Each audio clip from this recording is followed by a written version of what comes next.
کہ جب سے مجھے نستان یعنی بانس کی سرزمین سے کاٹ دیا گیا ہے، یعنی جب سے میری اصل عالم ارواح سے مجھے جدا کیا گیا ہے، میں دنیا میں مبتلا ہوں اور جسمانی وجود میں قید ہو گیا ہوں کہ انسان کی روح اللہ کی قربت اور فطرت کی طرف مائل ہوتی ہے، اور جب اسے دنیا میں بھیجا جاتا ہے تو وہ جدائی کی کیفیت میں مبتلا ہو جاتی ہے۔ نئے یعنی بانسری کو روح سے تشبیہ دینے کی وجہ سے عالم ارواح کو نستان یعنی بانسری کا جنگل کہا جانا مناسب معلوم ہوتا ہے۔ اس تشبیہ کے ذریعے شاعر یہ کہنا چاہتا ہے کہ انسان کی روح عالم ارواح سے دنیا یعنی عالم ناسوت میں آنے کے بعد جدائی کا درد محسوس کرتی ہے کہ جب سے مجھے ہنسلی سے کاٹا ہے، میرے نالے سے مرد و عورت سب روتے ہیں۔ مولانا رومی کے شعر میں نستان اور نالے کو استعارے کے طور پر استعمال کیا گیا ہے، جو کہ گہرے روحانی پیغام کو بیان کرتے ہیں۔ کز نستان تا مرا پپریتا اند، مولانا فرماتے ہیں کہ جب سے مجھے نستان یعنی بانس کی سرزمین سے کاٹ دیا گیا ہے، یعنی جب سے میری اصل عالم ارواح سے مجھے جدا کیا گیا ہے، میں دنیا میں مبتلا ہوں اور جسمانی وجود میں قید ہو گیا ہوں۔ یہاں نئے یعنی بانسری انسان کی روح کا استعارہ ہے، اور نستان سے مراد وہ عالم ہے جہاں روح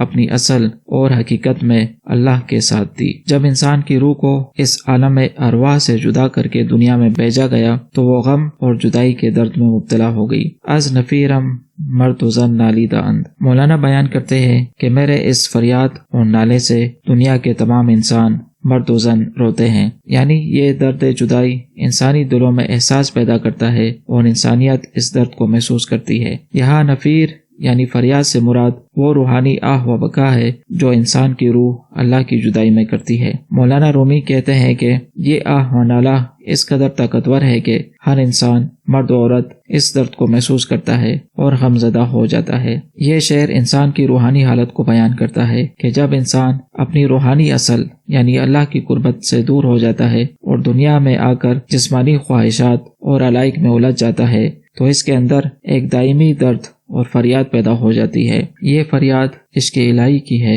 جو ہر انسان کی روح میں پوشیدہ ہوتی ہے، اور یہ دنیاوی زندگی میں بھی محسوس کی جا سکتی ہے۔ اس تصور کو قرآن کی متعدد آیات سے سمجھا جا سکتا ہے جہاں انسان کی روح اور اس کی اصل کی طرف لوٹنے کی طلب کو بیان کیا گیا ہے۔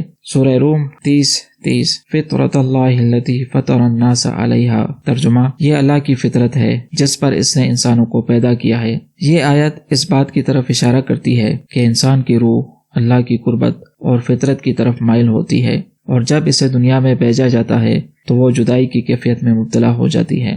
سورہ شمس 91:9 قد افلح من زکاہا، ترجمہ بے شک کامیاب ہوا وہ جس نے اپنی روح کو پاک کیا۔ یہ آیت بھی انسان کی روح کو اس کی اصل کی طرف لوٹانے اور پاکیزگی کی طرف اشارہ کرتی ہے۔ مولانا رومی کے اس شعر میں انسان کی روحانی جدائی اور اس کی اصل کی طرف لوٹنے کی خواہش کا ذکر ہے۔ نئے یعنی بانسری کی فریاد دراصل انسان کی وہی اندرونی طلب ہے جو اللہ کی قربت اور محبت کے لیے ہر وقت بے قرار رہتی ہے۔ یہ نالہ وہی آہ زاری ہے جو ہر انسان کے اندر موجود ہے، چاہے وہ خود اسے محسوس کرے یا نہ کرے۔ اس اقتباس میں مولانا رومی کے اشعار کی مزید وضاحت کی گئی ہے جس میں روح کی حالت اور جدائی کے درد کو بیان کیا گیا ہے۔ نئے یعنی بانسری کو روح سے تشبیہ دینے کی وجہ سے عالم ارواح کو نستان یعنی بانسری کا جنگل کہا جانا مناسب معلوم ہوتا ہے۔ اس تشبیہ کے ذریعے شاعر یہ کہنا چاہتا ہے کہ انسان کی روح عالم ارواح سے دنیا یعنی عالم ناسوت میں آنے کے بعد جدائی کا درد محسوس کرتی ہے۔ روح عالم ارواح میں اللہ کی محبت اور قربت میں تھی، لیکن جب وہ دنیا میں جسم کے ساتھ وابستہ ہوئی تو وہ صفات کمزور ہو گئی اور روح جسمانی تقاضوں میں الجھ گئی۔ جدائی کا درد اور انسان کی حالت۔ رومی یہاں یہ بیان کرتے ہیں کہ روح جو اللہ کی محبت اور قربت سے جدا ہو کر دنیا میں آئی ہے، اس جدائی کا شدید غم محسوس کرتی ہے۔ روح کی یہ کیفیت شور و شیون، چیخ و پکار کی صورت میں ظاہر ہوتی ہے۔